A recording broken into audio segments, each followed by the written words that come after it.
நாம் செய்ய வேண்டியதை செய்தால் ஆண்டவர் செய்ய வேண்டியதை செய்வார். சொல்லுங்க, நாம் செய்ய வேண்டியதை நாம் செஞ்சா கர்த்தர் செய்ய வேண்டியதை நம்ம ஒண்ணுமே செய்யாம செய்ய ஆண்டவரே அவர் எப்படி செய்வார்? நமக்கெல்லாம் பைபிளை கொடுத்திருக்காரு எல்லா வாக்குத்தத்தம். அடிக்கடி நான் சொல்லுவேன், 3000 தீர்க்க தரிசனம், 30,000 வாக்குத்தத்தங்கள் பைபிள் இருக்கு. சொல்லுங்க, 3000 தீர்க்க தரிசனம், 30,000 வாக்குத்தத்தம் எல்லாம் இயேசு கிறிஸ்துவுக்குள் ஆம் என்றும் ஆமென் என்றும் எழுதப்பட்டது. எல்லாம் நமக்குதான். நமக்கு இல்லாம வேற யாருக்கப்பா? வசனத்தை தரல வைங்க, எனக்குதான். ஏசப்பா என்னால எனக்குத்தான். அவர் எழுதி வைத்த வேதம் எல்லாம் எனக்குத்தான். எனக்கு தான் எழுதி வச்சிருக்காரு, எனக்கு தானே. எங்க அப்பா சம்பாதிச்ச சொத்து யாருக்கு? கர்த்தராகிய இயேசு கல்வாரி சிலுவையில சம்பாதித்த சுகம், பலன், ஆரோக்கியம், ஐஸ்வர்யம், கனம், மகிமை எல்லாத்தையும் காசு எனக்கு தான் சொந்தம், உங்களுக்கு தான் சொந்தம். சொல்லுங்க, எங்க அப்பா எல்லாம் என் மேல வருத்தப்படுறாங்க. மெதுவா பேசுங்களேன். நீங்க எப்படி சத்தமா கத்தி பேசுறீங்க? நம்ம இப்படி பேசினாதான் பிரசங்கம் பண்ண மாதிரி, இல்லைன்னா நமக்கு பிரசங்கம் பண்ண மாதிரி தெரியலையே. இப்படிதான் பேசணும். சத்தமா பேசுறீங்க, உயிரையா கத்துறீங்க. நான் அப்படியே கத்துறேன், நீங்களே சொல்லுங்க. ஆண்டவருடைய வார்த்தை என்ன சொல்லுது? என்ன அழகான வசனம். இந்த காலையில 3 பிரசங்கத்தை 2 நாள்ல 3 பிரசங்கம் தயார் பண்ணேன். இந்த 3 பிரசங்கத்தை வச்சுட்டு ஆண்டவர்கிட்ட கேட்ட ஆண்டவர் சொன்னாரு, நீ உன் தேவனாகிய கர்த்தரின் சத்தத்தை கவனமாய் கேட்டு. தூங்காதீங்கன்னா சரியான டைம்ல முடிச்சிடும். யாருக்கா தூக்கம் வந்துச்சுன்னா என்கிட்ட சொல்லிட்டு தூங்கு. நீ உன் தேவனாகிய கர்த்தரின் சத்தத்தை கவனமாய் கேட்டு அவர் பார்வைக்கு செம்மையானவைகளை செய். போட்டுங்க. இன்னைக்கு காலையில நான் செய்தியுடைய தலைப்பு என்ன? செம்மையானவர்கள். சொல்லுங்க, என்ன எப்படிப்பட்டவர்கள்? செம்மையானவர்கள். அதான் செய்தியுடைய தலைப்பு. ஆண்டவருடைய வார்த்தை சொல்லுது, நீ உன் தேவனாகிய கர்த்தரின் சத்தத்தை கவனமாய் கேட்டு அவர் பார்வைக்கு செம்மையானவைகளை செய்து அவர் கட்டளைகளுக்கு செவி கொடுத்து அவருடைய நியமங்கள் யாவையும் கை கொண்டார். எல்லாவற்றையும் பேச டைம் இல்லை, ஒரே ஒரு தலைப்பு. நீங்க செம்மையானவைகளை செய்வீர்களானால், நீங்கள் செம்மையானவர்களாய் இருந்தால், கர்த்தர் சொல்றாரு, எகிப்தியருக்கு வரப்படின வியாதி ஒன்றுகளை நம்ம ஆண்டவர் உண்மை உள்ளவரையா? நம்ம ஆண்டவர் சொன்னா செய்வாரம்மா. அவர் வாக்கு தத்தத்துல உண்மை உள்ளவர், வாக்கு மாறாதவர். அவர் சொல்லியும் வசனித்தும் ஏன் போய் வியாதி வருது? நம்ம செய்யறதில்லை, நம்மளோட நியமங்களை கை கொள்றதில்லை, அவரோட வார்த்தை கீழ்ப்படிய வியாதி வருது. அதனால நம்ம பலவீனம். நல்லா கவனிச்சு பாருங்க. வியாதி வரக்கூடாது, உண்மை வரக்கூடாது, பிசாசு வரக்கூடாது, தோல்வி வரக்கூடாது, எழுதப்பட்டிருக்கு. செய்துப்பா, வார்த்தையை பிடித்துப்பா, வாழ்ந்துப்பா, சீர்த்துப்பா. கர்த்தர் நமக்கு சொந்தமானவர். அவருடைய வாக்குத்தத்தம் நமக்கு சொந்தம். ட்ரை பண்ணுங்க. எனக்கு வியாதி வரக்கூடாதுயா, எழுதப்பட்டிருக்கு. என்ன எழுதப்பட்டிருக்கிறது? நாம் ஆபிரகாமின் சந்ததியாரான, கவனிக்க, நீங்க கிறிஸ்துவுடையவரானால் ஆபிரகாமின் சந்ததி, வாக்குத்தத்தப்படி சோதரவன். கலாத்தியர் 3:13-14 என்ன சொல்லுகிறது? மரத்திலே தூக்கப்பட்ட எவனும் சபிக்கப்பட்டவன் என்று எழுதியிருக்கிறது. கிறிஸ்து நமக்காக சாபமாகி நியாயப்பிரமாணத்தின் சாபத்திலிருந்து நம்மை நீங்களாக்கி மீட்டுக் கொண்டார். ஆபிரகாமை கொண்டான் ஆசீர்வாதம் கிறிஸ்து இயேசு மூலமாய் பிரஜாதிகளுக்கு வரும்படியாய் ஆவியை குறித்து சொல்லப்பட்ட வாக்குத்தத்தத்தை விசுவாசத்தினால பெறும்படிக்கு இப்படி ஆயிற்று. எழுதப்பட்டிருக்கு. என் சாபங்களை அவர் சுமந்துட்டார், என் வியாதிகளை அவர் சுமந்துட்டார், என் துக்கங்களை அவர் சுமந்துட்டார். நான் ஏன் சுமக்கணும்? உண்மை கிளைம் பண்ணணும். 85 வயசுல காலை கிளைம் பண்றார். சொன்ன வார்த்தை தினம் சொன்னதை தாரும். ஆண்டவர் சொன்னா செய்வார். நம்ம செய்யலையே, என்ன செஞ்சிருக்கோம்? எல்லா வாக்கு தத்தங்கள் நமக்கு தான். எகிப்தியருக்கு வரப்படின வியாதிகள் ஒன்றையும் சொல்லுங்க, இயேசுவே, நான் எதிரை கீழ்ப்படியாம போயிட்டேன், எந்த காரியத்துல செம்மையா வாழாம போயிட்டேன், எந்த காரியத்துல நான் நியமங்களை நான் மீறிட்டேன், கேளுங்க. நம்முடைய வாழ்க்கையின் தவறுதல் தான் வியாதிகள். நம்முடைய தவறுதல் தான் நமக்கு வர்ற பிரச்சனைகள். உண்மை. இவ்வளவு பிராபத்துக்கு காரணம் என்ன? நம்முடைய தவறுகள் இருக்கு. இல்லைன்னா நம்ம ஆண்டவர் தவறே செய்ய மாட்டாங்க. நோ மிஸ்டேக் ஆண்டவர்கிட்ட கிடையாது. ஆண்டவர் தவறு செய்ய மாட்டார், தீமை செய்ய மாட்டார். தீமை அவர்கிட்ட இல்லை, அவர்கிட்ட வியாதி கிடையாது. என்ன பரலோகத்துல வியாதியை வச்சிருக்காரு? இல்லையே. ஆண்டவருடைய வார்த்தையை பாருங்க, இவ்வளவு அற்புதமா அவங்களை நடத்திட்டு வந்தார்.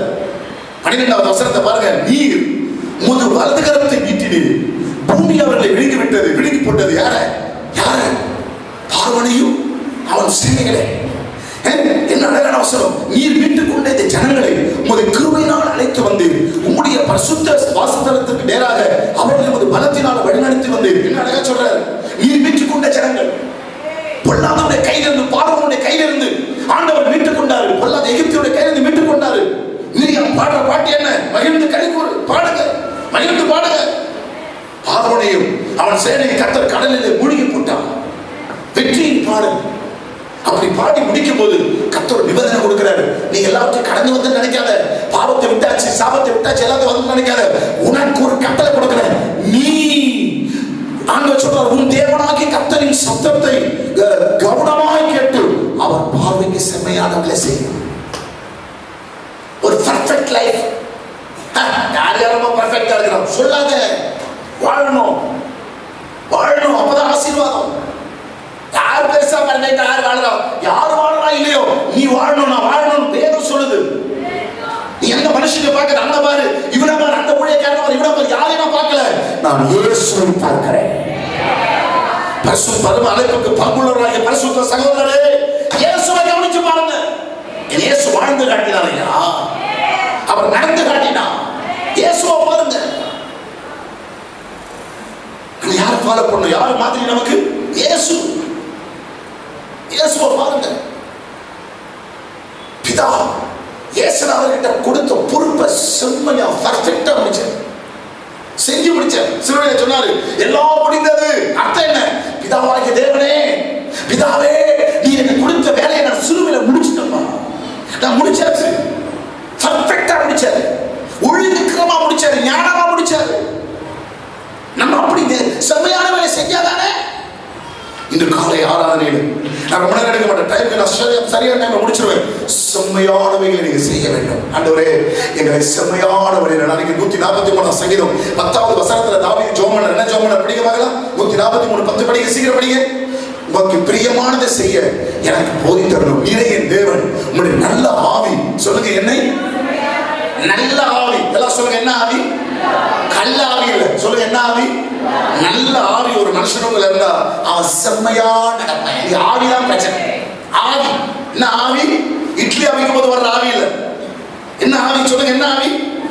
கள்ள. சில நேரத்துல சில பேருக்கு ஆவி நல்ல ஆவியா இருக்கு. நல்ல ஆவி. என்ன இப்படி திட்டாங்க எல்லாரும்? பிரசங்கம் பண்ண ஏயா இப்படி பிரசங்கம், இப்படிதாயா பிரசங்கம், இதையா பிரசங்கம், வேற எதையா பிரசங்கம்? பிரசங்கம்னா என்ன? நான் எத்தனையோ வருஷமா உட்கார்ந்து நான் பிரசங்கம் கேட்டு நல்லா வசனத்தை நல்லா படிச்சு பிறகுதான் பிரசங்க வந்தேன். இன்னைக்கு பிரசங்கம் கேட்க ஆசையா இருக்கு. வாய்ப்பு கொடுத்திருக்கிறார் பிரசங்கம் பண்ண, கொடு, ஆண்டு பேச வைக்கிறார், செய்தி கொடுக்கிறார், பேசுகிறார். இப்படித்தான் பேசணும். நீ ஆசீர்வாதமா இருப்பாய், நீ வற்றாத நீரூற்றை போல இருப்பாய். கர்த்தரோட சுகமாக இருப்பார். நீ கலங்கவே கலங்காதே. நீ என்னதான் கர்த்தரை பார்த்து மூக்குப்படி போட்டாலும் ஆண்டவருடைய ஆசீர்வதிக்கவே ஆசீர்வதிப்பார். நீ எப்படி வாழ்ந்தாலும் வாழ்ந்து கொண்டிரு. இயேசு மாத்திரம் உன்னை கைவிட மாட்டார். மோட்சம் போக முடியாது, நானும் போக முடியாது. சொல்லுங்க, நீங்களும் போக முடியாது, நானும். மனதார சத்தியத்தை பேசுகிறவன் தான் அவருடைய ராஜ்யத்தில் ஏற முடியும். அதனால மனதார பேசியிருக்கேன். யாரும் யாரும் கோபப்படுறாங்க, வருத்தப்படுறாங்க, அது குறித்து டோன்ட் மைண்ட்.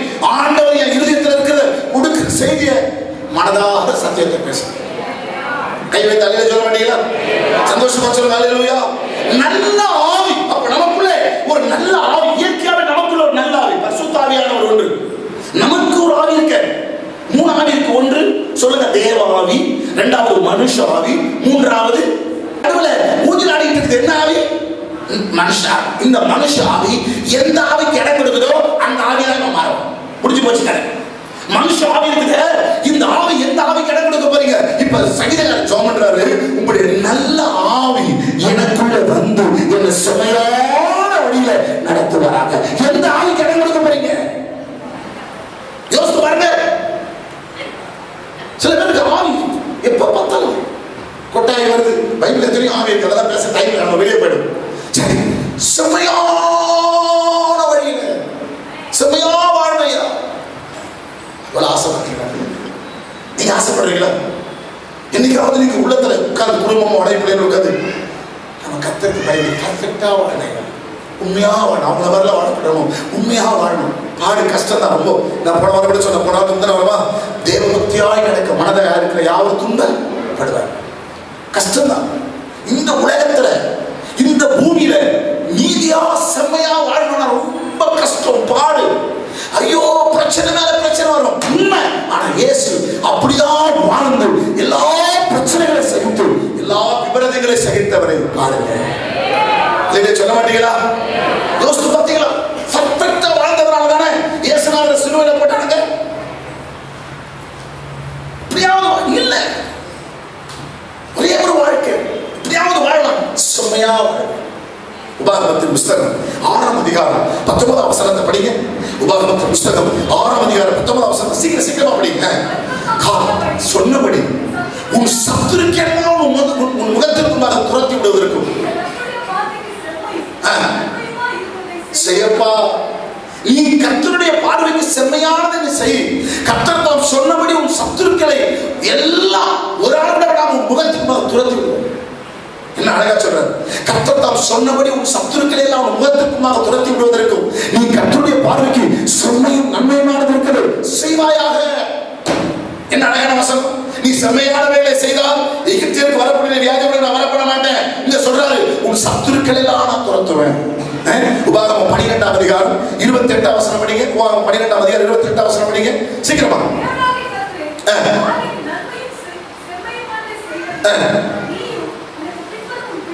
நீயும் உனக்கு வரும் பின்வரும் பிள்ளைகளும் நன்றாயிருக்கும்படி. என்ன அழகா சொல்ற. நீ உன் தேவனாகிய கர்த்தரின் பார்வைக்கு நன்மையும் செம்மையுமானதை செய்வதனால் நீயும் உனக்கு பின்வரும் பிள்ளைகளும் என்றென்றைக்கு நன்றாக இருக்கணும். சொல்ல மாட்டீங்களா? போடுங்க, குறிப்பெடுத்துங்க.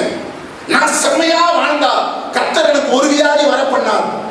நான் செம்மையா வாழ்ந்தா என் சத்துருக்கள் எல்லாம் துரத்துவாரு. நான் செம்மையா வாழ்ந்தா நானும் எனக்கு பின்வரும் என் பிள்ளைகளும் எப்படி இருப்பாங்க? நன்றா இருப்பாங்க, நன்றா இருப்பாங்க. நம்ம பர்ஃபெக்டா வாழ்ந்தா நாம நல்லா இருக்கலாம், நமக்கு பின்வர பிள்ளைகள் நல்லா இருப்பாங்க.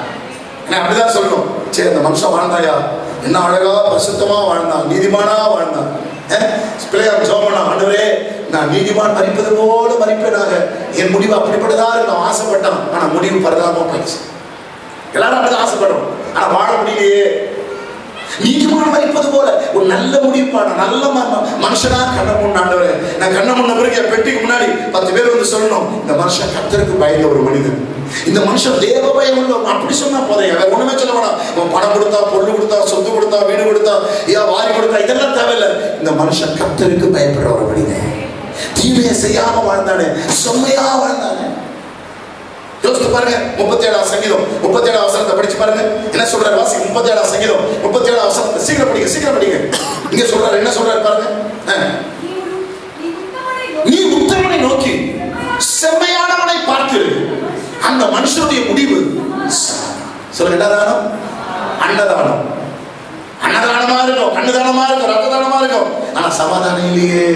இங்க சொல்றாரு, நீ உத்தமனை நோக்கி செம்மையானவன், கவனிக்கிறீங்களா? செம்மையானவனை பார்த்து அந்த மனுஷனுடைய முடிவு என்னவா? சத்தமா சொல்லுங்கள. நம்ம சமாதானமா பீஸ்ஃபுல்லான ஒரு வாழ்க்கை. எப்போது ஒரு பீஸ் கிடையாது, சமாதானம் கிடையாது, சமாதானமான முடிவியா? யோசிச்சு பாத்தீங்களா? சமாதானத்துக்கே காலையில ஆண்டவர் சொல்லிட்டாரு, சமாதானத்தை கூறுவா இல்லையா? நீங்கள் எதிர்பார்த்திருக்க முடிவை ஒரு கொடுக்கும்படி நான் பேர்ல வைத்திருக்கிற நினைவுகளை அறிவென்று கத்த சொல்றார். அவைகள் தூய்மைக்கல்ல, சமாதானத்துக்கு ஏதுவானவை. அப்ப எதிர்பார்த்து கொண்டிருக்கிற நன்மை சமாதானமா இருக்க வேண்டுமானா நீ கர்த்தரின் பார்வைக்கு செம்மையானவைகளை செய்ய வேண்டும். அதுதான் சமாதானம். கர்த்தருக்கு ஸ்தோத்திரம். என்ன வசனம் பாருங்க. 1 ராஜாக்களின் புஸ்தகம் 9ஆம் அதிகாரம் 4வது வசனத்தை படிச்சு பாருங்க. இங்க ஆண்டவருடைய வார்த்தை வருது. 1 ராஜாக்கள் 9ஆம் அதிகாரம். நான் உனக்கு கட்டளையிட்ட எல்லாவற்றையும் நீ செய்து என் கட்டளைகளையும்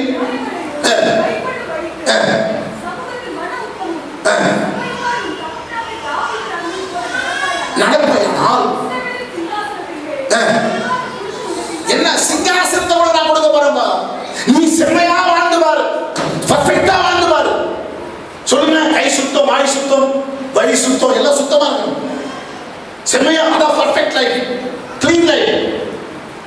இன்னைக்கு காலையில ஒரு வசனம் வந்தது, ஒரு அருமையான கர்த்தருடைய பிள்ளை அனுப்பியிருந்தார். இன்னைக்கு உங்களை பரிசுத்தம் பண்ணி கொள்ளுங்கள், நாளை கர்த்தர் நடுவில் அற்புதங்களை செய்வார்.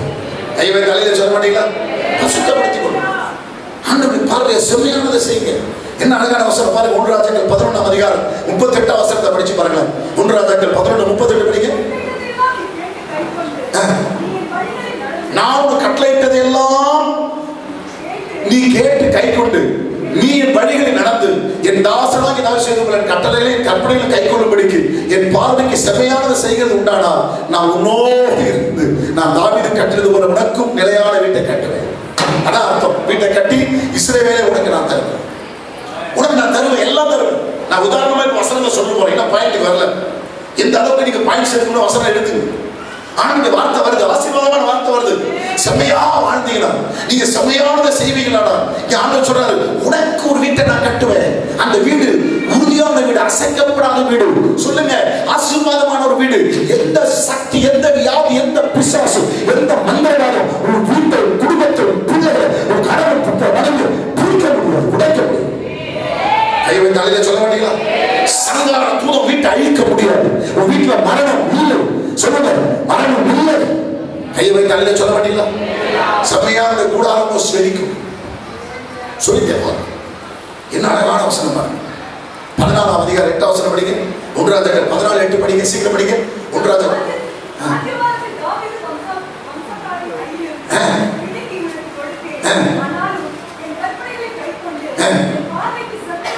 என் பார்வைக்கு செம்மையானதை செய்த. அப்ப யோசித்து பாருங்க. ஆண்டவர் சொல்ற, நீ என்ன பிரியப்படுத்தி எனக்கு முன்னாடி செம்மையானதை செய்யவே. ஏசாயா 33ஆம் அதிகாரம் வாசிங்க. 15ஆம் வசனத்தை படிங்க, 16ஆம் வசனத்தை படிங்க. ஆண்டவருடைய வாக்குத்தத்தம் என்ன வருது படிங்க, சீக்கிரம் படிங்க, சீக்கிரம் வாசிங்க. ஏசாயா 15 16 வசனத்தை படிங்க. நீதியாய் நடந்து செம்மையானவைகளை பேசி செம்மையானவைகளை செய்து அப்படின்னு சொன்னாரு. செம்மையானவைகளின்படி நடந்து இங்க சொல்றாரு, செம்மையானவைகளை பேசி இடுக்கன் செய்வதால் ஒரு ஆதாயத்தை வெறுத்து தன் தானங்களை வாங்காதபடிக்கு தன் கைகளை உதவி ரத்தம் சிந்துவதற்கான யோசனைகளை கேளாதபடிக்கு தன் செவியை அடைத்து பொல்லாப்பை காணாதபடிக்கு தன் கண்களை மூடுகிறவன் எவனோ அவன் உயர்ந்த இடங்களில் வாசம் பண்ணுவான். கைவை தங்களை சொல்ல மாட்டீங்களா? நீங்க பர்ஃபெக்ட்டா செம்மையா வாழ்ந்தீங்கன்னா பூமி உயர்ந்த இடங்களிலே கர்த்தர் வீட்டுக்கு பண்ணுவார். அவனுடைய உயர்ந்த அடைக்கலம் பாருங்க. அவனுடைய அரண்கள் கண்மலையில் ஆண்டான் அவனுக்கு உயர்ந்த அடைக்கலமாகும். அவனுடைய அப்பா அவனுக்கு கொடுக்கப்படும். அவன் தண்ணீர் அவனுக்கு நிச்சயமா கிடைக்கும். யாரும் தடுக்க முடியும். தேசமெல்லாம் தண்ணி பஞ்சம், ஆனா நமக்கு மாத்திரம் தண்ணி வந்தது. எப்படி தெரியுமா? நம்முடைய தண்ணீர் நிச்சயமா நமக்கு கிடைக்கும். கையை வைத்து அலையில சொல்ல மாட்டீங்களா? சந்தோஷமா சொல்லுங்களேன். எனக்கு மோட்டர் ஓடல அப்படின்னு நாங்க கீழே போய் பார்த்தா தண்ணி ஊற்றி பார்த்தா தண்ணி ஏறல.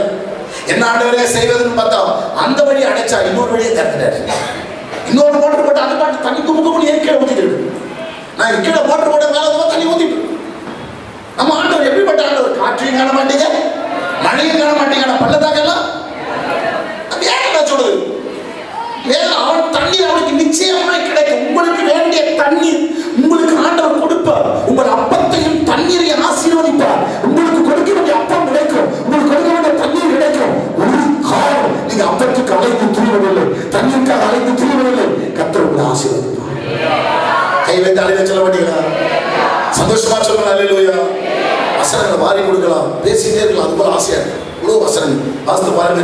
7ஆம் சங்கீதம் 10ஆம் வசனத்தை படிங்க. 7ஆம் சங்கீதம் 10ஆம் வசனத்தை படிங்க. சீக்கிரம் படிங்க. 7ஆம் சங்கீதம் 10ஆம் வசனம் இல்லையா? ரட்சிக்கும் தேவன் யார் தெரியுமா? செம்மையானவர்களுக்கு உண்டாக ரட்சிக்கும்.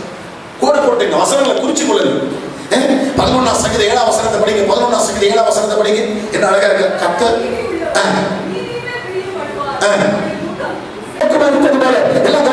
செம்மையானவர்களோட கண்களுக்கு அவர் முகத்தை செம்மையானவர் பக்கமா திருப்புறாரு. என்னப்பா வேணும்? உன் ஜெபம் என்னப்பா? வேண்டுதல் என்ன? உன் விருப்பம் என்ன? நான் உனக்கு என்ன செய்யணும்? ஆண்டவர் முகத்தை காட்டுறாரு. என்ன முகம் காட்டுறாரு? நம்ம காட்டுற வரல, சுருமூஞ்சை காட்டல. சில மூஞ்சிகளை பார்த்தாலே பயமா இருக்கும். கண்ணு மூஞ்சம் முன்னிக்கும். நம்ம ஆண்டவர் முகத்தை பாருங்க. உம்முகம் பார்க்கையிலே என்ன பாட்டு பாடுங்கன்னா அல்லேலூயா நல்லதான் போடுங்க. உம்முகம் பார்க்கையிலே அவ்வளவுதான் தெரியும். நானும் சொல்லி 2 முறை பாடி பாருங்க. உம்முகம் பார்க்கணுமே, ரசிக்கணுமே. இதெல்லாம் யாருக்காவது போய் உலகத்தை பார்த்தா சபையில பாடுபாடு சொன்னா மூஞ்சிகளை பார்த்து அழகை ரசிக்கிறாங்களா? இல்லையா, என் ஆண்டுடைய மகையா, அழகானவர், அருமையானவர், இனிமையானவர். எங்க சபையில வந்து கண்களை மூடி அவரை பாடுவோம். முகம் பார்க்கையிலே உம்மழகை ரசிக்கையிலே. அவ்வளவுதான், நாளை தேடி கண்டுபிடிச்சுங்க. அப்போ அவர் உண்மையான முகத்தை பார்க்க, அவருடைய முகத்தை நம்ம மேல வச்சிருக்காரு. சொல்லுங்க, அவருடைய கண்ணை நம்ம மேல வச்சிருக்காரு. ஆனா ஐயா சொல்றாரு, ஜேம்ஸ் சத்யநாதன் ஐயா, நம்ம ஆளுடைய கண்களில் சிக்கி கொண்டிருக்கிறோம். அவருடைய கண்ணை மேல வச்சிருக்காரு. கண்ணை வச்சுட்டாரு, நம்ம விடவே மாட்டார். நம்ம எங்க போனாலும் பார்த்துக்கிட்டே இருப்பார், பார்த்துக்கிட்டே இருப்பார், பார்த்துக்கிட்டே இருப்பார். ஐயா சொன்னாரு, ஒரு கொசு என் பெண்ணை கடிச்சிட்டு போனா அந்த கொசை துருத்திட்டு போய் அடிச்சு சாவடிப்பார். கொசு பின்னாடியே போய் அடிப்பார். அந்த ஐயாவுக்கு அவ்வளோ வைராக்கி இருக்க மாட்டோம். நம்ம ஐயாவுக்கு எவ்வளவு வைராக்கி இருக்கும். இந்த ஐயா கொசு கடிக்கிறவருக்கு எங்க போனாரு? கொசு கடிச்ச பிறகு அடிக்க போறாரு. நம்ம ஐயா கொசு கடிக்காமையே காப்பாரு. கொசு வரும்போதே அடிப்பார், இவர் கடிச்ச பிறகு அடிப்பார். நம்ம ஐயா பரமபிதா கொசு கடிக்கிறதுக்கு முன்னாடி உனக்கு அடிக்கிற பெல்லு சத்ரு வெள்ளமான வரும்போது ஆவியான குறை மனசு வேற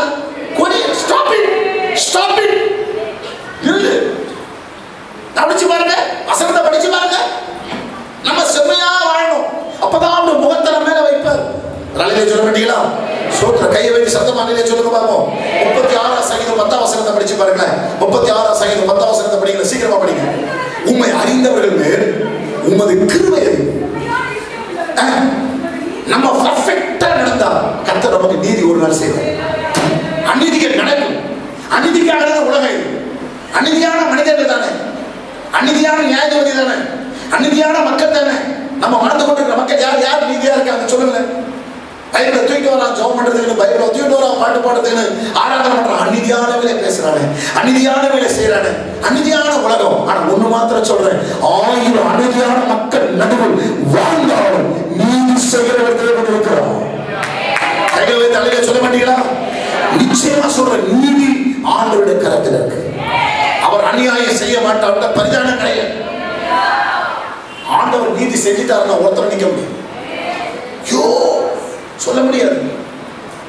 நீதி செய்ய ஆண்டவரே, நீதி செய்ய கர்த்தருக்கு வேலை வந்துருச்சுன்னா சும்மா இருக்க மாட்டார். இவ்வளவு நாட்கள் பொறுமையா இருக்கு. யோசித்து பாருங்க. அப்பவே அந்த யூதாசை ஆண்டவர் தடுத்திருக்கலாம். ஏன் தடுக்கல? செய்வா, என் பிள்ளைய அதுக்கு தான் அனுப்பினேன். பரிசுத்த பிள்ளை அவன் இயேசு, அருமையான ரட்சகர் இயேசு. யூதாசால காட்டிக் கொடுக்கப்பட்டார். எல்லா சம்பவம் நடந்தது, அநீதிகள் நடந்தது. இயேசு அநீதியினாலே இப்ப சிலுவையில தொங்கிக் கொண்டிருக்கிறார். கவனிச்சுங்களா? அவர் சிலுவைக்கு போனாலும் மரித்தாலும் ஒரு நாள் அவர் உயிரோடு கிடையாடுவார். என்னைக்கு இயேசுநாதர் தலை தாய்த்தாரோ அன்னைக்குதான் என் கிறிஸ்துவ மார்க்க தலை நிவர ஆரம்பித்தார். கையில வைத்து அலையில சொல்ல மாட்டீங்களா? நம்ம நீதி மார்க்கம் சொல்ல, என்ன மார்க்கம்? நீதி மார்க்கம். செம்மையான இருதயம் உள்ளவர்கள் மேல் ஒரு நீதியை பாராட்டுங்க. யோசித்து பாருங்க. நான் சொல்லிக்கிட்டே இப்போ வசனங்கள் ஏராளமா இருக்கு. இவ்வளவு சந்தோஷம். 64 சங்கீதம் 10 வசனத்தை படிங்க. 64 சங்கீதம் 10 வசனத்தை படிங்க, சீக்கிரம் படிங்க. நீதிமான் கர்த்தர்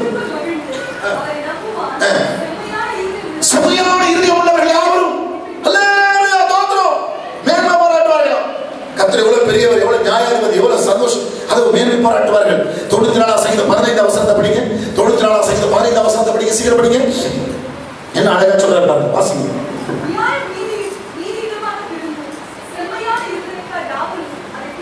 நியாயம் நீதியிடமாக திரும்பும், செம்மையான இருதயத்தால் யாரும் அதை பின்பற்றுவார்கள். கையை வைத்து அலையில சொல்லுங்க பாருங்க. 97 சங்கீதம் 11 வசனத்தை படிங்க. 97 சங்கீதம் 11 வசனத்தை படிங்க. நீதிமானுக்காக வெளிச்சமும் செம்மையான இதயத்திற்காக மகிழ்ச்சியும் விதைக்கப்பட்டிருக்கு. அப்ப செம்மையா வாழ்ந்து பாருங்க. நமக்கு விதைச்ச விதையெல்லாம் சந்தோஷம், மகிழ்ச்சி. எப்போதும் ஒரு ஆர்ப்பரிப்பு.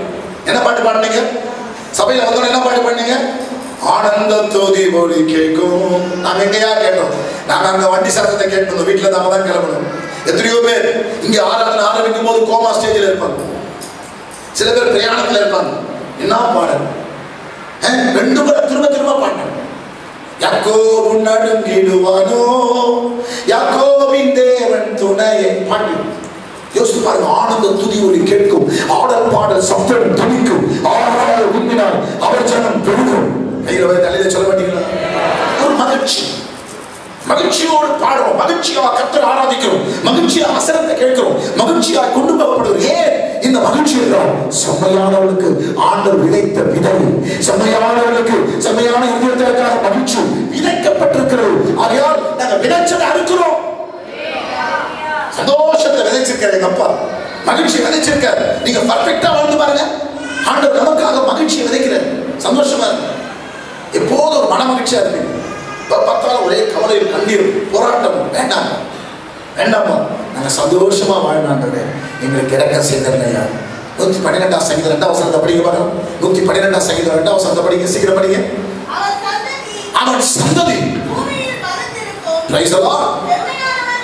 செம்மையானுடைய வம்சம் ஆசீர்வதிக்கப்படும். சொல்லுங்க, செம்மையானுடைய வம்சம் அப்படின்னா யாரு? யாரு? செம்மையானுடைய குடும்பம், பிள்ளைகள், சந்ததி, சந்ததி சந்ததியா. இந்த ஆசீர்வாதம் நீதிமானுக்கு மட்டுமல்ல, எல்லாம் யோசிச்சு பாருங்க. செம்மையானுடைய வம்சம், அவன் சந்ததி பூமியில பலத்திருக்கும். செம்மையானுடைய வம்சம் ஆசீர்வதிக்கப்படும் என்று சொல்லி தெளிவாக சொல்றார். எத்தனையோ காரியங்களை சொல்லிட்டே போகணும், அவ்வளோ வசனங்கள் இருக்கு, ஏராளமான வசனம் இருக்கு. 4 வசனத்தை படிக்கும், அதே வசனம், அதே அதிகாரத்துல செம்மையானவனுக்கு இருளிலே வெளிச்சம் உதிக்கும். இருளிலே வெளிச்சம், அவன் எப்பவுமே வெளிச்சத்தால், அவன் இருட்டு கிடையாது. அந்த காலத்துல அவன் தடை தெரிவதில்லை. நமக்கு இருட்டு கிடையாது, இருட்டு கிடையாது, ஒரு அந்தகாரமா இருக்கு. இன்னைக்கு காலை ஆராதனை கர்த்தர் இருளை வெளிச்சமாக மாற்றுவார். கைவை தலையில சொல்ல மாட்டீங்களா? எப்படி என் விளக்கு ஏற்றுகிறேன், என்ன அழகா சொல்ற சங்கீதக்காரன், என் விளக்கு ஏற்றுகிறேன், உங்களுடைய இருளை வெளிச்சமாக்குகிறேன். இந்த காலையில உங்கள் துக்கம் சந்தோஷமாக மாறும், உங்கள் மாதம் மதுரமாக மாறும், சொல்லுங்க, இருள் வெளிச்சமாக மாறும், உங்கள் கோணல் சிலையாக மாறும். கர்த்தர் வியாதி படுக்கையை மாற்றுவார், உங்கள் துக்கத்தை மாற்றுவார். சந்தோஷமா சொல்லுங்க, ஹல்லேலூயா, சந்தோஷமா சொல்லுங்க, ஹல்லேலூயா. ஆனா ஒரு வார்த்தை தெரியுமா? நம்ம செம்மையானவர்களா, பர்ஃபெக்டா வாழ்ந்த ஒரு 5 பேரை நான் காட்டுமா? ஃபர்ஸ்ட் ஆண்டவரே சொல்றேன். 1 ராஜாக்களின் புத்தகம் 15ஆம் அதிகாரம் 5ஆம் வசனத்தை படிக்க பார்க்கலாம். 1 ராஜாக்களின் புத்தகம் 15ஆம் அதிகாரம் 5ஆம் வசனத்தை படிக்க பார்க்கலாம்.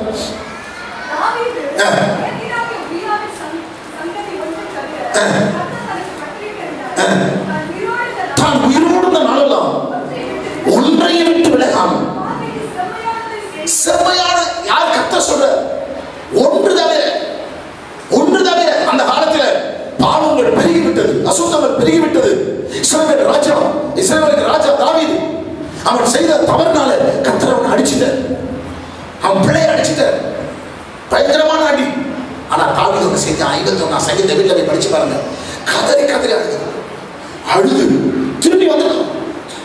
ஆண்டவரே, என்னை கழுவிய ஈசோப்பினால் என்னை கழுவு, நான் துர்க்குணத்தில் உருவானேன், என் தாய் என்னை பாவத்திலே கர்ப்பம் தரித்தார், என்னை கழுவாண்டவரை கதறி கதறி அழுதான். 10ஆம் வசனத்துல சுத்த இருதயத்தை என்கிற சிருஷ்டி நிலைவரமான ஆவியை என் முழு குணத்தில் புதுப்பியும், ஒரு சமூகத்தை விட்டு தள்ளாமல் என் கொடுத்த பரிசுத்தாவியை என்னிடத்தில் எடுத்துக்கொள்ளாமல் அச்சனத்தின் சந்தோஷத்தை திரும்பி எனக்கு கதறோம்.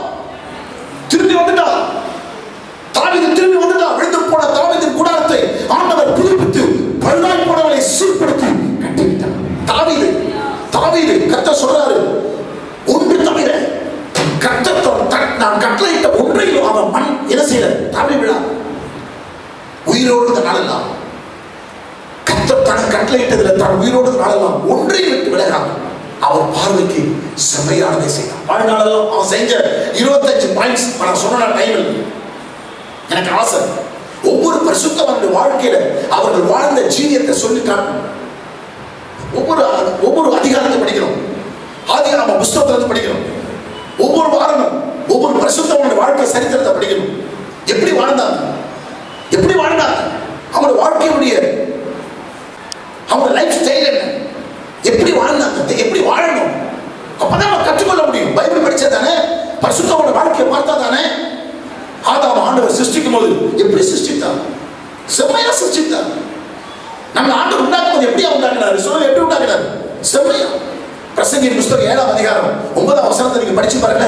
பிரசங்கி 7:29 படிங்க, 29 கடைசி வசனத்தை படிங்க, 7:29 படிங்க. இதோ தேவன் மனுஷனை செம்மையானவனாக உண்டாக்கினார். Hello mister, hello sister, please listen. தேவன், பிரசங்கி சாலமன் சொல்றாரு, அவரே சொல்றாரு, இந்த தேவன் மனுஷனை செம்மையானவரை உண்டாக்கினார்.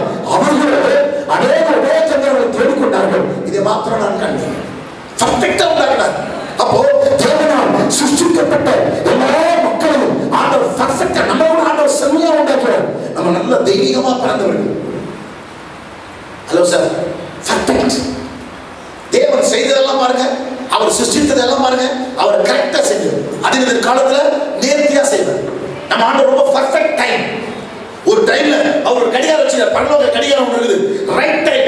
பிதா அவருடைய ஆதித்தத்துல ஒரு டைம் வச்சிருக்கிறார். நமக்கு எந்த நேரத்துல என்ன செய்யணும் நம்ம அவசரப்படுறோம். சொன்னீரே சொன்னீரே சொன்னீரே தலைமுறை தாடவை எல்லாம் பிடிச்சு மொட்டையாகிடும்.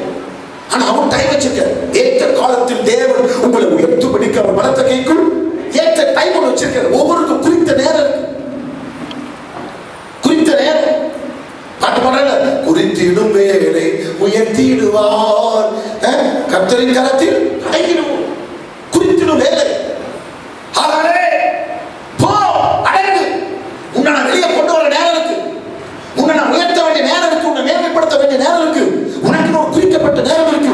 குறிக்கப்பட்ட காலத்திலே சாராள் கர்ப்பவதி ஆயினார். குறிக்கப்பட்ட காலத்திலே ஈசாக்கை பெற்றெடுத்தார். குறிக்கப்பட்ட காலத்திலே பாருங்க எலிசபெத் ஒரு குமாரனை பெற்றார். பைபிள்ல பாருங்க, குறிக்கப்பட்ட காலம். ஒரு விதையை விதைச்ச உடனே அது உடனே செடியாய், அப்படி விதைச்ச உடனே அது செடி வந்து மரமாய், அதுல கிளைகள் வந்து, அதுல வந்து இலைகள் வந்து, காய்கள் காய்த்து உடனே பழத்தை பறிச்சிட முடியுமா? முடியாது. அது ஒரு டைம். நம்ம ஆண்டவர் ரொம்ப நல்லவர். எல்லாவற்றையும் அவர் சரியா செம்மையா சொல்லுங்க. அவர் சிருஷ்டித்ததெல்லாம் செம்மையா சிருஷ்டித்தார். சொல்லுங்க, அவர் சிருஷ்டித்ததெல்லாம். ஆமா, அவர் எல்லாம் செம்மையா, மனுஷனோட செம்மையா தான் உண்டாகிறது. வானத்தை பூமியை சிருஷ்டித்தார். பூமியானது ஒழுங்கின்மை வெறுமையா இருந்தது. ஆழத்தினோடு இருந்தது. தேவாவியானவர் ஜலத்தின் மேல் அசராடி கொண்டிருந்தார். எல்லாவற்றையும் பாருங்க, ஆண்டவர் சிருஷ்டித்து சொல்றாரு, நல்லது நல்லது. மனுஷனை செம்மையா உண்டாக்கிட்டு அவனை பார்த்தாரு. சரி பாவம், இவன் தனிமையா இருக்கிறானே, அவனுக்கு ஏற்ற துணை உண்டாங்க. ஏற்ற துணைய இணைய. நீங்க எத்தனை மனைவி இணையா போயிடலாம். துணை, ஒருவருக்கு ஒரு துணையா இருக்கும்படி யோசித்து பார்த்தீங்களா? காலமெல்லாம் நேற்று பேஸ்புக்ல ஒரு கிழமை வயசானதை பார்த்தேன். அந்த அம்மாவும் ஐயாவும், ஐயா அந்த அம்மா ஐயா படுக்கையில கிடக்க அந்த அம்மா பாவமா இருக்கு. அது என்னைக்கோ நாளைக்கு உயிர் பூசலாடிட்டு இருக்கு.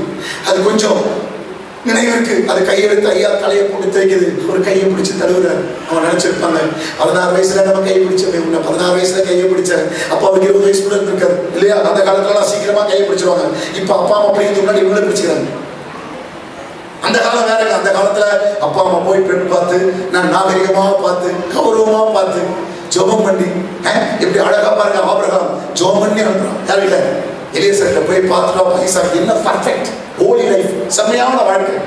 அதாங்க ஒரு நல்ல குடும்பம். அப்படிதாங்க பிள்ளைங்க அமையும். அப்படிதாங்க ஆசை. இப்படி ஜெபம் பண்ணி அவங்க ஜெபத்தோடு போய், ஆண்டவரே என் பிள்ளைக்கு ஒரு நல்ல பெண்ணை காட்டு, ஆண்டவரே நல்ல ஒரு மாப்பிள்ளை காட்டு, ஆண்டவரே கண்ணீரோடு அழுது ஜெபம் பண்ணி பாருங்க. அந்த பிள்ளைங்க வாழ்க்கை, அந்த பிள்ளைங்க ஆசீர்வாதம் பண்ணும். நீ அழாம சிரிச்சுக்கிட்டே ஒருத்த கையை பிடிச்சிட்டு போய் பாரு, காலமெல்லாம் அவனால நீ அழுவ, அவளால நீ அழுவ. நீ கைப்பிடிச்ச பெண்ணால் அழுவ, கைப்பிடிச்ச பையனால் அழுவ.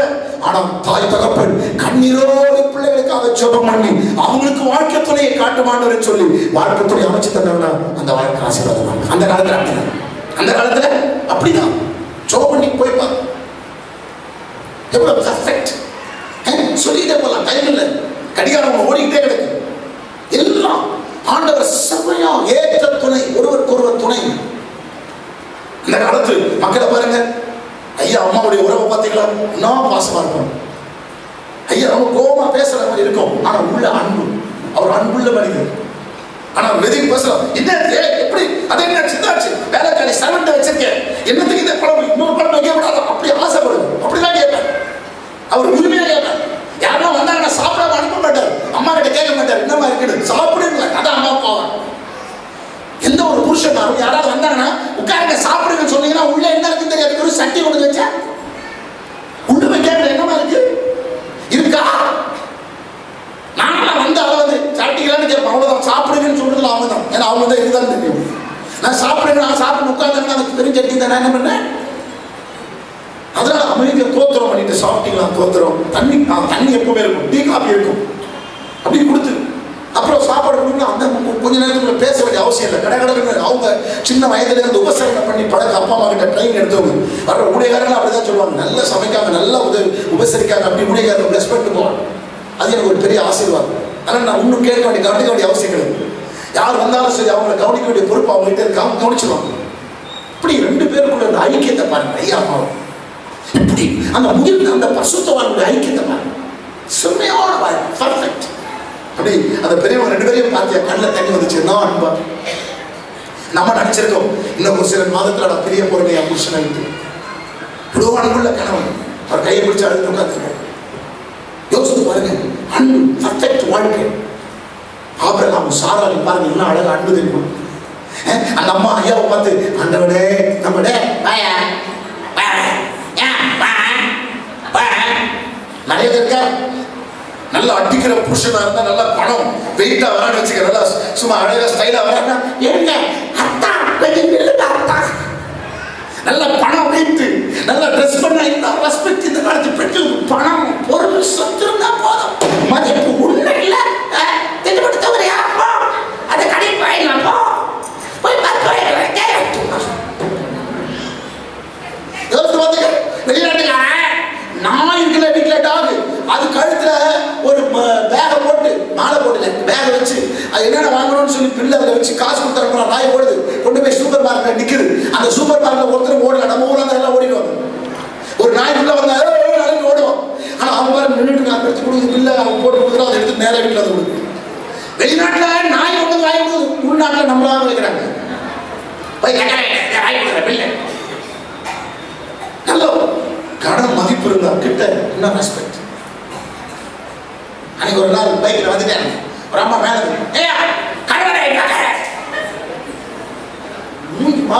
அந்த மாதிரி சொல்றாரு, அந்த ஐயா சொல்றாரு, சார் சொல்றது வீட்டு பேச நான் ஹெல்மெட் போட்டிருந்தேன், அதனால வழியா மோகனாவுக்கு தெரியாது. நான் பைக்ல நின்றுட்டு இருந்தேன், அவ்வளவு சத்தமா மேல இருந்தேன். என்ன அர்த்தம்னா, என் வீட்டுக்காரன் எவ்வளவு வேலை வாங்குற பாத்தீங்கன்னா ஊர்ல இருக்கிறவங்க பார்க்கணும். ஐயா சொல்லிட்டு போற பாத்தியா, 4 பேர் கேட்கிற அளவுக்கு நீ சொல்றேன்னா நம்ம வீட்டு வேலை. அந்த காலத்துல இருந்த கணவன் மனைவிக்குள்ள இருந்த அன்பு ஐக்கியம் இந்த காலத்துல மத்த எடுத்து முத்துறாங்க. நீ சொல்ற தலைவிக்கு போச்சு ஒருத்தர், என்ன மனைவி மத்த எடுத்தா அவ்வளவுதான், அது பிறகு ஒன்னும் அவர் சொல்லல. அப்புறம் சொன்னாரு, இல்ல அடிக்கல, அவன் பருப்பு கடை எடுத்தாரு, திரு குறுக்க வந்தாட மத்து இங்கல கடையணும், உன் மண்டியில கடையணும். அவரு கண்ணு செவிடு பார்த்து, கண்ணு செவிடு குருடு, அவன் சட்டியில போட்டு பருப்பு அடிக்கிறது மேல தலையை போட்டு அடிச்சிருக்கா. என்ன பாவியா யோசித்து பார்த்தீங்களா? இப்படியே இருக்கு சிலது. அதுகிட்ட இருக்கிற ஆவிய விரட்டு. என்ன ஆவி? சோத்திரம் மத்து ஊட்டுறாங்க. கர்த்தர் ஸ்தோத்திரம், செம்மையான வம்சம். என்ன அழகான வசனம். ஆண்டவர் மனிதனை சிருஷ்டிக்கு அழகா இருக்கு பாருங்க, செம்மையானவனா உண்டாக்கி அவனுக்கு ஒரு ஏற்ற துணையை கொடுத்து ஒருவருக்கு ஒரு பர்ஃபெக்டா வாழணும், பாவம் செய்யக்கூடாது, பிறமுகம் பாராமல் ஒரே ஒருவனுக்கு நான் ஒரே ஒருவனுக்கு நான் மனைவியா இருப்பேன், ஒருவனுக்கு நான் மனைவியா புருஷனா இருப்பேன். இது நான் வாக்குறுதி கொடுத்து 2 பேரை இணைச்சேன். 2 வேணா 2 கொடுத்துருக்காங்க, ஒண்ணுதான் வேணும், ஒரே புருஷன் ஒரே மனைவி. இது தேவனுடைய சிருஷ்டிக்கு செம்மையா இருந்தது. ஆனா மனுஷனை செம்மையாக உண்டாக்கினார். அவர்களே அநேக வயத்தந்திரங்களை தெரியும், அவங்களே வேற வேலையை தெரியும். தேவையா அவரே நீ விசுவாசிகளின் தகவல் தானே, ஒழுங்கா சாரலாமா இருக்க வேண்டியதானே. உனக்கு ஆகார கேட்ட நான் கேட்கிறப்பா, அவதான் கொடுத்தா. அவரை போய் கேட்டீங்கன்னா ஆண்டவர் பர்ஃபெக்டா 1 1 2 அப்படிதான் வச்சாரு. 2 பேர் இருக்கணும், அவங்க 2 பேருக்கு ஒரு குமாரனும் குமாரத்தை கொடுப்பாரு. அப்படிதான் வச்சாரு. இவன் சும்மா இல்ல, பிரச்சனை யாருப்பா? ஆதி காலத்துல யார் பிரச்சனை, பிறகு சாராள் பிரச்சனை, பிறகு ரெபெக்காள் பிரச்சனை. நான் பேர் சொல்றேன், அதனால உங்க பேர் கிடையாது, பைபிள் பேர். யோசித்து பாருங்க, எல்லாம் ஆவதும் டேஷ் அழிவதும் டேஷ். அதனாலதான் டேஷ் பேசினா மெஜாரிட்டி அங்க இருக்கிறதுனால வேணும். ஆதி சும்மா வேற சங்க ஊதி டேஷ் ஏன் கிடைக்க, சும்மா ஒழுங்கா 2 பேரும் சந்தோஷமா இருக்காம என் வீட்டை கட்ட வேண்டும். வீடை இடிஞ்சு வச்சே பலகாரால சும்மா இருக்கிறத கொண்டு வந்து அவளை குழந்தை உண்டாக்கி அவ குழந்தைய தூக்கிட்டு வெளியே போட்டு துரத்து. அவன் எங்க போவா? அவ போய் பணாந்திரத்தில் அழுகிறா, கதறா, நிம்மதியா வாழ்ந்தாரா? ஒழுங்கா வீட்டுல வேலை கதையா எடுத்துருப்பாரு. உனக்கு என்ன அவ்வளவு பிராண்ட் மைண்ட்? ஆண்டவருக்கு பிராண்ட் மைண்ட் வேலை உனக்கு ஆரம்பிச்சு செம்மையான வாழ்க்கையா பர்ஃபெக்ட் லைஃப் ஆண்டவர் உண்டாக்குறது எவ்வளவு செம்மையா உண்டாக்குறாரு. இருந்ததுனால, இந்த சாராள் பேச்சை கேட்டதுனால குடும்பம் குட்டி சோறு. நல்லதா இருக்காங்க ஏசாவும் யாக்கோவும். ஒழுங்கா அப்பா சொல்றாரு, போய் சமைச்சிடுவாங்க, ஒழுங்கா சமைச்சு வந்து கொடுத்து ஆசீர்வாதமா இருந்திருக்குமா? இவன் ஓடி போய், யாக்கோபே ஓடிவா, உங்க அப்பா குருடனாகி விட்டார், அவருக்கு சுவையான சாப்பாடு கொடுக்கணும். ஆகையால ஏசா போறதுக்கு முன்னாடி நீ முன்னாடி ஓடி கொண்டு வா, வேட்டடிச்சோம். ஏமா இந்த வேலை? ரெண்டும் பிள்ளை தானே, என் பிள்ளை தானே ரெண்டு பேரும். பிராபலத்தை யார் உண்டாக காலமெல்லாம் ஏசாவும் யாக்கோவும் சண்டைக்கு போனது காரணம் தெரியுமா? முடிஞ்ச உடனே சொல்றேன், யாரால பாருங்க, பைபிளை படிக்கிறேன். அப்படியே வரிசையா நீங்க போயிட்டே போகணும். நான் என்ன சொல்ல வந்த செய்தி தலைப்பு விட்டுறாதீங்க. சிரிக்கிறோம், சிந்திக்கிறோம். ஆண்டவர் செஞ்சதெல்லாம் செம்மையா செஞ்சார். ஆனா மனுஷன் பயத்தல, நம்ம செஞ்சதெல்லாம் மிஸ்டேக். ஆண்டவர் மிஸ்டேக் பண்ணல. சொல்லுங்க, ஆண்டவர் என்ன பண்ணல? அதை சொல்ல நம்ம செய்த மிஸ்டேக், அவங்க செய்த மிஸ்டேக். உபாயத்தந்திரங்கள் பாருங்க, அதான் வசனம். உபாயத்தந்திரங்கள். தாவீதை கர்த்தர் ஆடுகளுக்கு பின்னாடி போடணும். சும்மா சொல்ல பாழா போன பையன் ஒரு துண்டை கட்டிக்கிட்டு, ஒரு தலையில கட்டிக்கிட்டு, ஒரு கம்பை வச்சுக்கிட்டு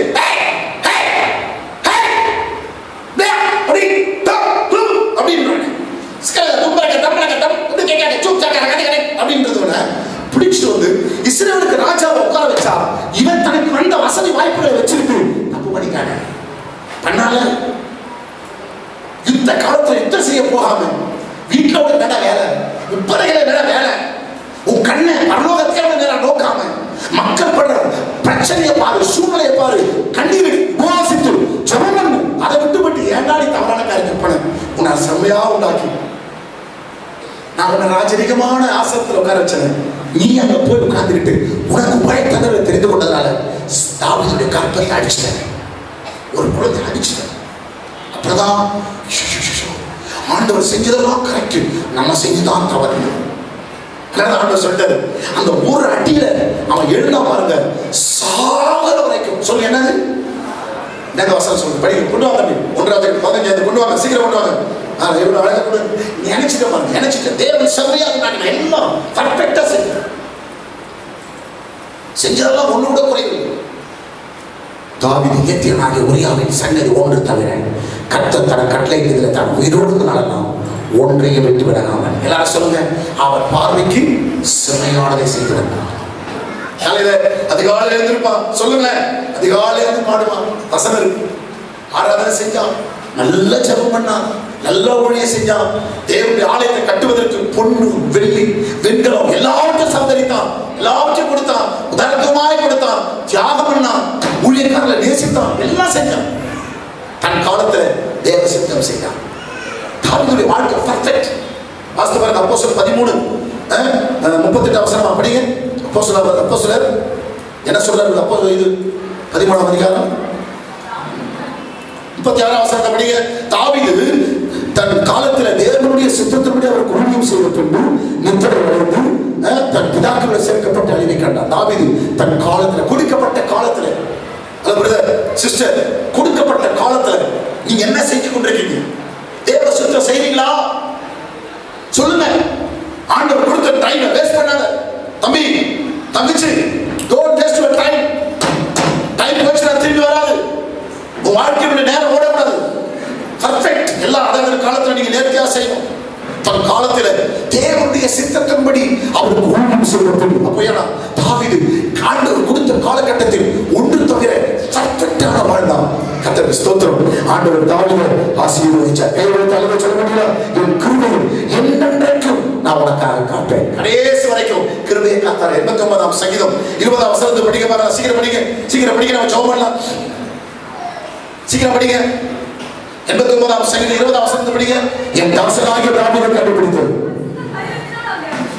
என் பரிசுத்த தைலத்தினால் அவனை அபிஷேகம் பண்ணினேன், என் கை அவனோடு கூட உறுதியா இருக்கும், என் பொய் அவனை பலப்படுத்தும், சத்துரு அவனை நிறுத்துவதில்லை, நியாயக்கட்டில் மகன் அவனை ஒடுக்குவதில்லை, அவன் சத்துருக்களை அவனுக்கு உண்டாக படம்பிடித்து அவனை பகைக்கிறவர்களை வெட்டுவேன், என் உண்மையும் என் கிருபையும் அவனோடு இருக்கும், என் நாமத்தில் அவன் கொம்பு உயரும்.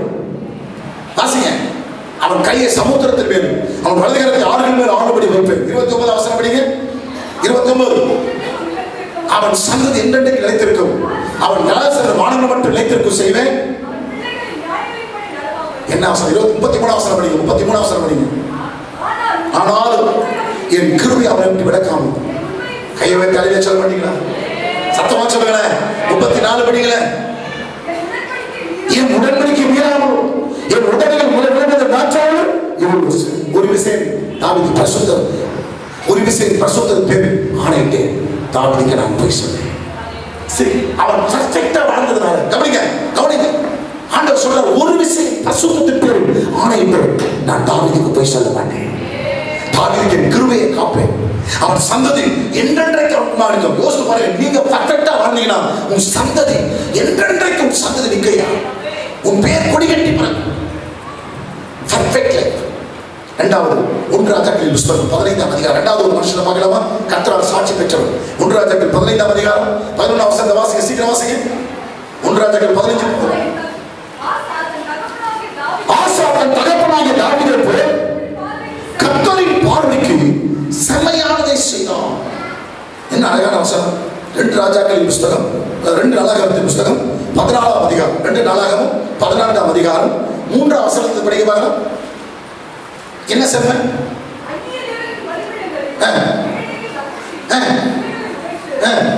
அவன் செய்த செம்மையான காரியம் என்ன? 2ஆம் வசனத்துல சொல்றாரு. என்ன சொல்றாரு? ஆசா என்ன ஆசையா இருக்கு சொல்றதுக்கு? ஆசா தன் தேவனாகிய கர்த்தரின் பார்வைக்கு நன்மையும் செம்மையானதை செய்தான். என்ன செஞ்சான்? ஆண்டவருடைய பார்வையில எதையா செம்ம? 3ஆம் வசனம் சொல்லுகிறது, அவன் செய்த பர்ஃபெக்ட் வேலை.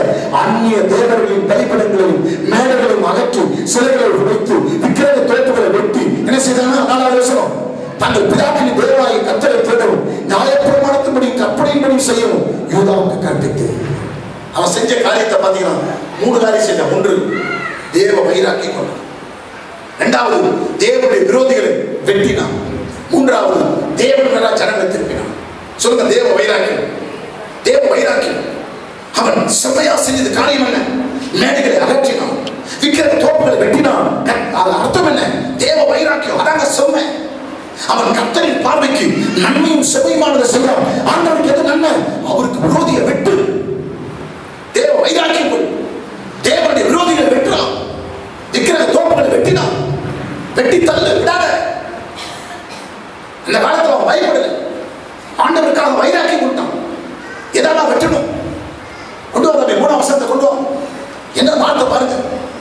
அந்நிய தேவர்களின் பலிபீடங்களை மேடைகளை அகற்றினோம், சிலைகளை உடைத்தோம். பாருங்க, அகற்றி உடைத்து வெட்டி செய்யணும் அந்த வேலையை.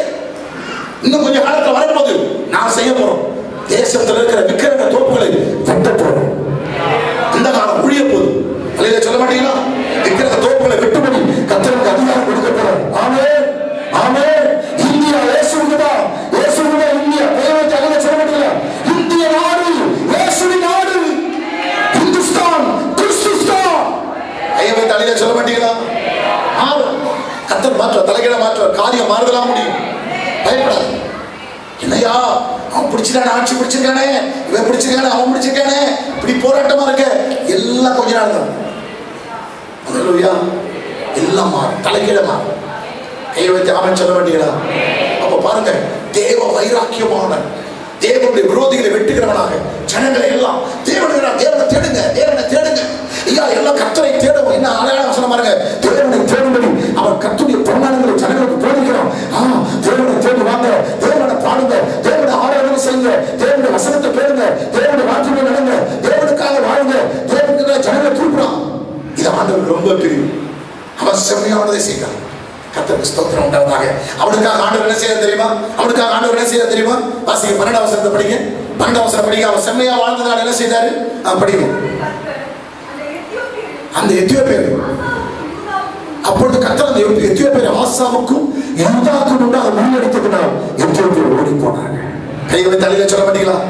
ஈவுக்காக தேவனை, விரும்புக்காக பாட்டு, விரும்புக்காக ஆராதனை. என்ன ஆண்டவரே, ஒரு நாள் வந்து மிருக ஜீவன் இருந்த கொட்டாரங்களை அவர்கள் இடித்து போட்டு திரளான ஆடுகளை ஒட்டர்களை சாய்த்துக் கொண்டு எருசலேமுக்கு திரும்பினார். கைவை தலையில சொல்ல மாட்டீங்களா? கர்த்தாவே, திரும்பி கொண்டு வா.